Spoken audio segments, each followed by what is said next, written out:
Assalamualaikum guys. So kain tayo ng binigay na pagkain sa masjid so after prayer.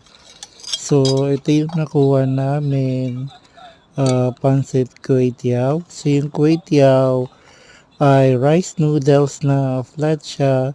Tapos pinride lang nila. So ayan, ganyan kasimple yung pagkain na binibigay nila. Tapos meron tong queen na kasama.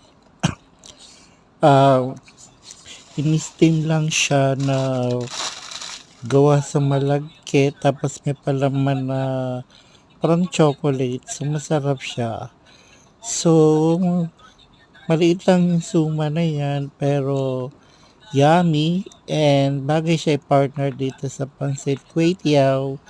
So masarap siya guys. So everyday meron silang pagkain na pinamimigay doon. Bye!